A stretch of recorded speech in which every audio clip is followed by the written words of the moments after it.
would like to introduce our first keynote speaker, Viswanathan.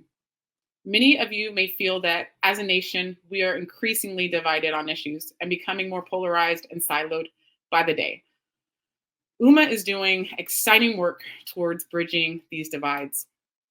is the executive director of New Pluralists Collaborative, a collaborative of funders, practitioners, storytellers, researchers, and innovators working together to heal our social division in ways that honor human dignity, repair harm, foster empathy, and widen our circle of human concern. She brings 15 years of experience leading, advising, and investing in people and projects dedicated to creating positive change. Prior to her current role, was a senior program officer at the Robert Wood Johnson Foundation, focusing on advancing collective forms of leadership that build greater equity, inclusion, and belonging. She founded and directed Nouvelle Vie Haiti, a network of 300 plus young Haitian leaders who empower their communities to manage their own trauma, establish greater food security, and develop healthier sexual relationships. is a certified meditation and breathwork instructor with the Art of Living Foundation and received a BA in psychology and an MA in the history of science from Harvard University. Thank you so much for joining us today. Thank you so much for having me. You know, it's such a treat to be able to speak to the beautiful people of the Mills community and to be able to kick off such an incredible conference, such important topics. I actually have a bunch of friends who are Mills graduates from back when I lived and worked in Oakland nearly a decade ago. So wondering if you could put the slides up for me. Great. So today I'm going to be discussing pluralism as a path to the future of work. And I'm actually going to start from back when I lived in Oakland. I ran a leadership institute based out of Oakland where we trained racial justice organizers and advocates from across the region to sit on local and regional boards and commissions. So these were incredible leaders working on different issues like housing, transportation, workforce development, who were from and worked deeply from within Black, Brown, and Asian communities across the region. And it wasn't actually an easy transition for them to make. To go from advocating for their communities to finding themselves stepping into seats of relative power, and to find themselves sometimes sitting at the table with the very people they'd been pushing against for years to make room for them. It required a different mindset, a different set of muscles than we're accustomed to exercising. What happens when we not only have a seat at the table, but we actually get to shape the table itself? Do we know how to be together? So I've grappled with this question firsthand in this new role that I've taken on as executive director at New Pluralists. So New Pluralist brings together innovators, researchers, storytellers, practitioners, and funders from across the ideological spectrum, from across disciplines, to work together to foster a deep sense of belonging among people who live in the US. And before I took on this role, I had to make a choice. I had to actually check in with myself about working with people who identify as more conservative than I personally do, to work with people whom I had been conditioned to think as being on the other side. And it was frankly scary to do that. I felt worlds apart from them, particularly when I first joined. I felt because we hold different religious, economic, political beliefs, I walked into it assuming that anything they felt or thought would pretty much be opposite to my own. But what's been incredible through this process of just the past year is as we've worked together, as we've grappled with difficult choices about whom to bring into the collaborative or how we see social change, we've had really difficult and important conversations about racism, criminal justice, free and fair elections. And I've actually been shocked to discover some unexpected places where we agree. And I've been equally amazed to find that we actually have the stomach to disagree with each other, sometimes really intensely, but yet we are capable of remaining curious to get underneath why we disagree and what we can do about it. I've actually learned to trust people I never thought I could, and to see them as the complex and fluid beings that they are, that we all are.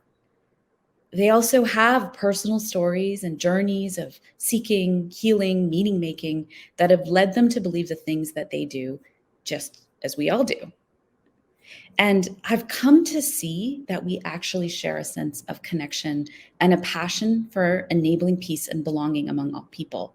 We may see very different pathways there, but I actually know now we can change and be changed by each other without losing a fundamental sense of our own ethics, morals, and beliefs, that we can respectfully disagree with each other and still walk away with an ability to repair any bruises we may have caused each other and remain unafraid to challenge without breaking a core sense of connection.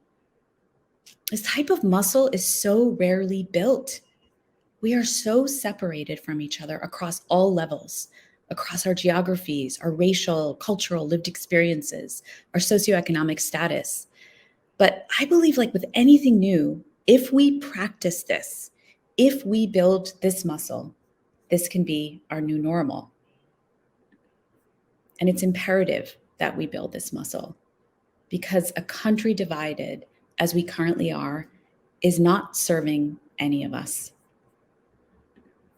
Media, political culture have hardened our partisan identities, and they've been fueling these toxic levels of distrust in government, in science, in institutions, and also in each other. Workers feel disconnected, exploited, dehumanized, or underpaid and overwhelmed. Employers are struggling to stay afloat and to keep up with economic turns and the lingering effects of the pandemic. The very concept of work itself has been turned on its head during the pandemic, as more and more people are rethinking what work means to them and how it fits into their lives. We know the current system isn't working, but how can we get traction for real change, for true reawakening? We know that there are different solutions and approaches. Of course, there are some who want to just go back to the way things were before the pandemic. And there are also, like everything was going to be discussed here, these transformative new ways of thinking about how do we work, 4-day work week, regenerative economies. And these ideas are being lobbed back and forth and are thriving. And how is it that we're going to be able to see them stick and take hold? We know that one set of ideas or approaches isn't going to work for everyone, because there is no one-size-fits-all solution to a question as large and complex as what is the future of work? In order to chip away at that question and create a more just system of work, we need to humanize each other and to be able to truly make room for diverse values and perspectives. Pluralism offers us the opportunity to leverage these different solutions and approaches by recognizing our shared humanity, embracing our differences, and tackling those challenges together. Oops. Like so many people, my parents came to this country for the promise of a better life for themselves and for my sister. As immigrants of that generation, a career meant something stable and tangible that they could hold on to for the next 10, 20, 30 years.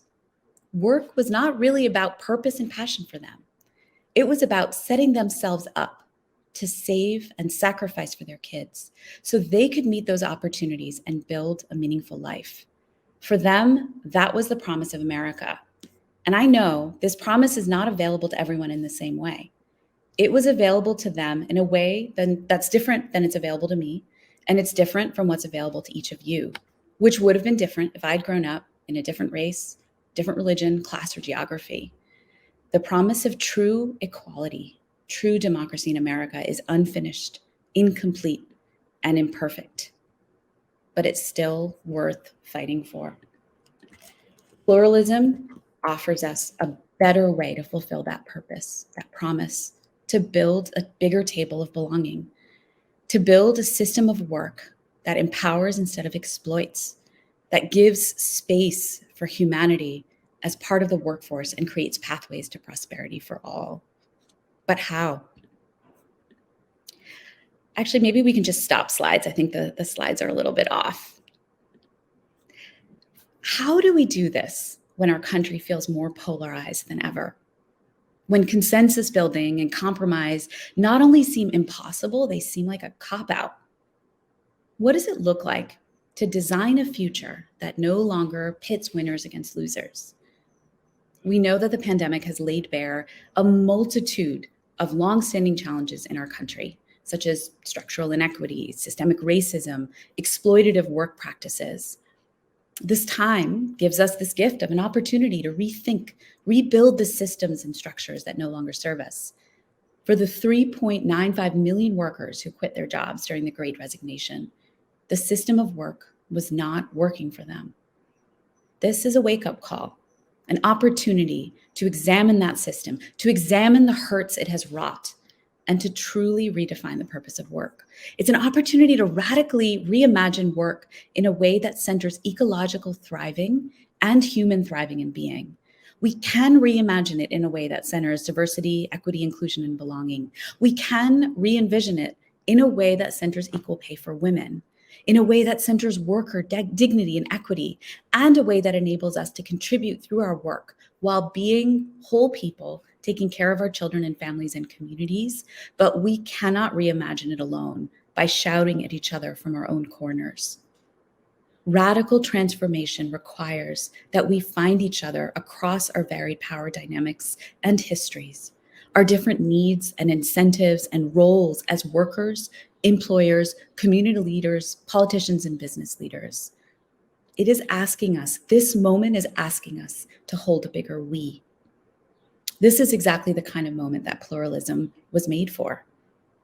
I believe we can redesign the way we work by leveraging the guiding principles of pluralism. So we were set up by a set of funders who chose to come together across their own differences because they recognize in order for us to be able to grapple with this massive challenge, these fractures that are going on, that we needed to find a way to be able to come together across that difference. They've actually embraced, a set of funders have embraced this mindset of pluralism, because that's what it is. It's a mindset. It's a set of norms, values, skills, and behaviors that we can practice. And so we've distilled it into 5 principles that we use to guide our work, our interactions, and our ways of showing up in the world. The first is to honor human dignity. Second, to take responsibility to repair harm. The third is to widen our circle of care and concern. The fourth is to find strength in our difference. And the fifth is to strive for greater sum. And I believe that these principles can guide us in redesigning the future of work and advancing a larger vision for change. They can be a North Star for how we work together to create a system that can include and work for everyone. And we can also find ways for them to be practicable in our day-to-day approaches to creating organizational culture, attracting and retaining talent, and humanizing workers. So choosing to honor human dignity, that first one, it ties closely to compassion, a value that I personally hold very dear. So being compassionate asks us to hold our own life experiences and perspectives lightly, to see them as true to ourselves, but not necessarily universal. It allows us, compassion allows us to care to walk alongside another person, fully present, with a deep sense of their inherent dignity. And it also enables us to take responsibility to repair harm. So before we can affect change, we must confront our past and reckon with our present in order to heal and strengthen our communities. We know this. And being together doesn't mean that we're simply patching over deep wounds or averting our eyes to hard truths. In fact, we must hold space and responsibility for the harms our current culture and systems have caused. But we can't get stuck there. So for the past 20 years, I've taught breathwork and meditation to thousands of people, from folks who were incarcerated and inside of systems to kids who are transitioning out of gangs, college students, professionals, teachers, veterans, social workers across the country and actually across the globe. So I worked in Haiti, where I was working with young community leaders who were really struggling to make sense of why their communities were struggling under the weight of so much scarcity and hopelessness. So I got to hear and witness and learn through their stories and help them heal from their trauma in order to reunite with an inherent sense of power and agency. And along the way, I realized something that has actually profoundly impacted the way I see work of justice and equity. That most of us are neither all good nor all bad. People cause harm and are harmed by others constantly. And so many people are in so much pain, clenching their fists out of that pain, punching back out of that pain. So many of us are afraid to let go of the hurts and the trauma. We wear it like a suit of armor as our identity. But if we're going to truly shape a world that we want to live in, we have to allow ourselves to shift into a new relationship with our pain and with each other. And that means truly healing from our own wounds and taking responsibility to repair wounds we've maybe inadvertently caused others, and laying it all down. Only then will we be able to authentically widen our circle, expand our sense of who belongs, and embrace our common humanity. Only then will we be able to invite in different perspectives to sharpen our work, commit to staying together across our differences. Workers, corporate leaders, small business owners, government officials at every level, community leaders, we all deserve a seat at the table to redesign the system of work. And if we can find strength in our differences, not despite them, we can design better solutions. We each hold different perspectives on how change happens in the world, what good looks like, which are rooted in some cases in our unconscious assumptions and biases and beliefs. Sometimes we're using the same words to mean completely different things, or we're getting hung up on specific phrases and definitions that unintentionally divide or other us. But if we can move from conceptual agreement into practical alignment with trust, patience, curiosity, we can determine what to focus on and how to work together.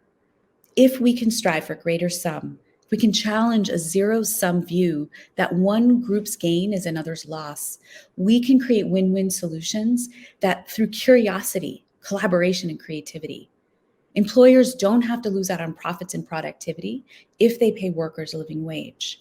Workers do not have to burn out or be exploited if they want to support their families. The environment doesn't have to suffer at the hands of human progress. And we can create a system of abundance rather than scarcity that benefits our employers, our businesses, our communities, our workers, and the world. And what we're talking about here at home and in our respective communities is big. It's bold, it's audacious, it's transformational, and it can also be scary. It's scary because we will fail along the way. We will make mistakes along the way, and we'll revisit past hurts and trauma along the way. Now, I challenge myself every day to be brave enough to step through the trauma and the mistakes and emerge with a clear heart to build something new. And I extend that same challenge to you. Can we be brave enough to find common humanity and connection with a neighbor who thinks or believes differently than we do, to build a stronger, more inclusive, a more just approach to work? Can we be brave enough to imagine and dream and fail at and experiment and pick ourselves up and play with the opportunity to realize true worker justice and equality?